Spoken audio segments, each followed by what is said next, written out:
Hello guys, welcome to the JK study online. Guys, मैं लेके आया हूँ आपके लिए important topic Jammu and Kashmir reorganisation act 2019। तो guys, JK SSB JK PSC exams में Jammu and Kashmir reorganisation act 2019 के रिगार्डिंग 4 to 5 क्वेश्चंस आपको देखने को मिलते हैं और ये आपके एग्ज़ाम पॉइंट ऑफ व्यू से बहुत इंपॉर्टेंट टॉपिक है। और गाइस, वीडियो में आगे बढ़ने से पहले मैं आपको बता दूं, अगर आप चैनल पे फर्स्ट टाइम विज़िट कर रहे हैं तो चैनल को सब्सक्राइब और साथ में बेल आइकन को हिट कर लेना, ताकि हमारी तरफ से कोई भी वीडियो अपलोड हो तो आपको उसकी नोटिफिकेशन मिल जाए टाइम टू टाइम पर। और गाइस, वीडियो को शुरू करते हैं। Jammu and Kashmir reorganisation act जो पास हुआ था अगस्त 2019 में, इस एक्ट के अकॉर्डिंग ही आपको याद रखना है कि जम्मू एंड कश्मीर स्टेट को डिवाइड कर दिया गया था 2 यूनियन टेरिटरीज़ में। Union territory of Jammu and Kashmir और साथ में यूनियन टेरिटरी ऑफ लद्दाख। ठीक है, इसी एक्ट के अकॉर्डिंग। और आपको याद रखना है, ये एक्ट जो Jammu and Kashmir reorganisation act है, ये कम इनटू एग्जिस्टेंस में आया था, यानी 31 अक्टूबर 2019। ये बहुत इंपॉर्टेंट है आपके एग्ज़ाम पॉइंट ऑफ व्यू से कि ये एग्जिस्टेंस में कब आया था। तो ये एग्जिस्टेंस में आया था 31 अक्टूबर 2019 को। और इम्पॉर्टेंट डेट्स जो आपको ध्यान में रखनी है वो हैं, जैसे कि राज्यसभा में सबसे पहले इसको इंट्रोड्यूस किया था अमित शाह ने, जो कि होम मिनिस्टर हैं इंडिया के। उन्होंने इसको 5 अगस्त को राज्यसभा में इंट्रोड्यूस किया, जहां इसको उसी दिन पास कर दिया गया। 125 मेंबर्स इसके फेवर में थे और 61 मेंबर जो थे वो इसके अगेंस्ट में थे। तो वहाँ ये क्लियरली मेजॉरिटी के साथ पास हुआ। फिर उसके बाद इसको अगले ही दिन लोकसभा में इंट्रोड्यूस किया गया 6 अगस्त, और उसी दिन ये वहाँ पे भी पास हो गया। 370 वोट्स इसको फेवर में मिले थे लोकसभा में, और साथ में 70 वोट्स जो थे वो इसको अगेंस्ट में पड़े थे। तो यहाँ भी ये क्लियरली मेजॉरिटी के साथ पास हो गया था। फिर इसके बाद जो इम्पोर्टेंट था वो था प्रेसिडेंट का असेंट। तो प्रेसिडेंट का असेंट इसको मिला था 9 अगस्त 2019 को। तो रामनाथ कोविंद जी जो थे वो उस टाइम पे प्रेसिडेंट थे। और आपको याद रखना है कि जो मैंने अभी आपको बताया कि 31 अक्टूबर 2019 को ये एग्जिस्टेंस में आया, यानी इफ़ेक्टिव हो गया था। ठीक है, तो आपको जो डेट्स इम्पोर्टेंट हैं वो हैं कि 5 अगस्त को ये राज्यसभा में इंट्रोड्यूस किया गया अमित शाह के द्वारा। नेक्स्ट डे को ये इंट्रोड्यूस किया गया लोकसभा में, और दोनों जगहों पे ये उसी दिन पास हो गया था। फिर उसके बाद जो आपको इम्पोर्टेंट याद रखना है कि 9 अगस्त 2019 को इसको प्रेसिडेंट का असेंट भी मिल गया था, अप्रूवल मिल गया था। ठीक है, तो 31 अक्टूबर को ये कम इनटू एग्जिस्टेंस में आया, ये इफ़ेक्टिव हो गया था। ठीक है, फिर उसके बाद हैं इसके इम्पोर्टेंट फीचर्स। तो सबसे पहले आर्टिकल 370 को रिवोक कर दिया था इसने, सबसे इम्पोर्टेंट। फिर उसके बाद जेकेपीएससी यानी Jammu and Kashmir public service commission for Jammu and Kashmir union territory and Ladakh under UPSC. तो गाइज, आपको याद रखना है कि जेकेपीएससी के under union territory of Jammu and Kashmir को लिया गया, और साथ में लद्दाख को डाल दिया गया यूपीएससी के अंडर, यानी सेंटर के यूनियन पब्लिक सर्विस कमीशन के अंदर। तो इसके बाद Jammu and Kashmir high court जो थी उसको बना दिया गया common high court for UT of Jammu and Kashmir and Ladakh. ठीक है, ये भी इम्पोर्टेंट पॉइंट था।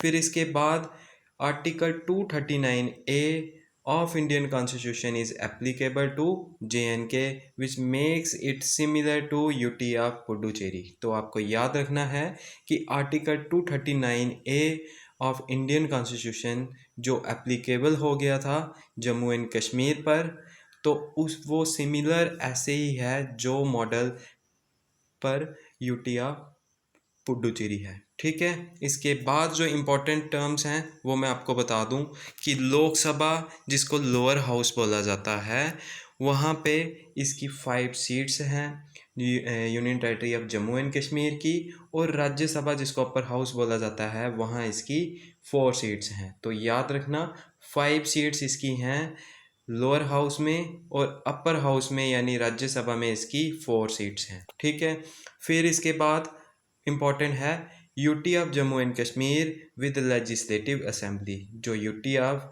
Union territory of Jammu and Kashmir होगी उसमें लेजिस्लेटिव असेंबली होगी। लेजिस्लेटिव काउंसिल को अबॉलिश कर दिया गया, लेकिन यूटी ऑफ लद्दाख को विदाउट लेजिस्लेटिव असेंबली रखा गया। ठीक है, तो गाइज इसके बाद आपको याद रखना है जो इम्पोर्टेंट पॉइंट्स हैं वो मैंने रखे हैं कि सीट्स इंक्रीज फ्रॉम 107 टू 114। जो सीट्स थी उनको बढ़ा के 107 से 114 कर दिया गया। और reservation of SC and ST की भी इसमें बात की गई है, यानी शेड्यूल कास्ट और शेड्यूल ट्राइब्स को यहाँ पे रिजर्वेशन की बात की गई। और साथ में इसमें यह भी लिखा गया है कि लेफ्टिनेंट गवर्नर जो है वो नॉमिनेट कर सकता है 2 वुमेन्स को लेजिस्लेटिव असेंबली में। ठीक है, तो फिर इसके बाद है 24 seats will remain vacant for PoK. तो 24 सीट्स जो होंगी वो वैकेंट ही रहेंगी पाक ऑक्युपाइड कश्मीर के लिए। और साथ में इसके बाद एक और इम्पॉर्टेंट चीज़ है कि 2005 का हिंदू सक्सेशन एक्ट जो है वो अब एप्लीकेबल होगा union territory of Jammu and Kashmir में। ठीक है, इसके बाद एक और चीज़, women now have equal rights on property. Women's के अब सेम राइट्स होंगे प्रॉपर्टी पर जो एक मैन एक्सरसाइज करते थे। ठीक है, फिर इसके बाद है एंटी करप्शन ब्यूरो जो है replaced by anti corruption bureau is control by lieutenant governor. जो लेफ्टिनेंट गवर्नर होंगे एलजी वो एंटी करप्शन ब्यूरो को कंट्रोल करेंगे। और साथ में जो पहले आरपीसी होता था रणबीर पैनल कोड, उसकी जगह पे अब इंडियन पैनल कोड जेएनके में वर्क करेगा। ठीक है, इसके बाद लद्दाख कंटेन्स ले एंड करगिल। जो लद्दाख है उसमें ले एंड करगिल जो पहले भी थी वो 2 डिस्ट्रिक्ट्स यहाँ पे बनाई गई। और इम्पोर्टेंट इसमें यह है कि दिस एक्ट कंटेन्स 103 सेक्शंस एंड 14 पार्ट्स। बहुत इंपॉर्टेंट है ये, डायरेक्टली क्वेश्चंस आते हैं कि how many sections are there in Jammu and Kashmir reorganisation act. तो याद रखना है कि इसमें 103 सेक्शंस हैं। और अगर पार्ट्स का पूछा जाएगा तो 14 पार्ट्स हैं Jammu and Kashmir reorganisation act में। और इसके बाद 5 शेड्यूल्स भी हैं Jammu and Kashmir reorganisation act में। थोड़े से इम्पोर्टेंट पॉइंट्स जो इसमें मैंने और ऐड किए हैं वो हैं कि सेक्शन 14 जो है वो कहती है कि section 40 of act says Ladakh is administered by lieutenant governor. ठीक है, कि लद्दाख जो है वो एडमिनिस्टर की जाएगी, उसकी एडमिनिस्ट्रेशन को लीड करेंगे लेफ्टिनेंट गवर्नर, ये याद रखना।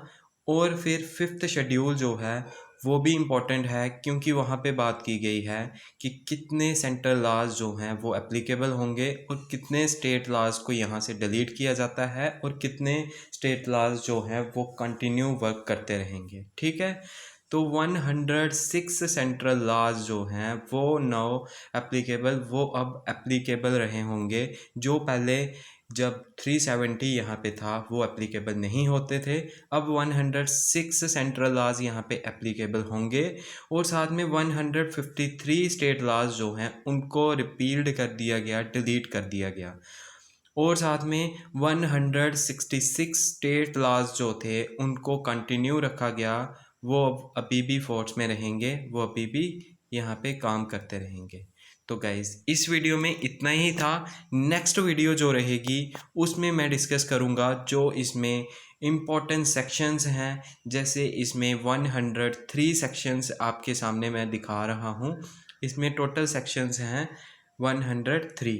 तो आपको याद रखना है कि 103 अगर इसमें सेक्शंस हैं तो ये टोटल की टोटल हमें नहीं करनी होती, सिर्फ इम्पोर्टेंट जो सेक्शंस होती हैं वो मैं आपके सामने लाऊंगा।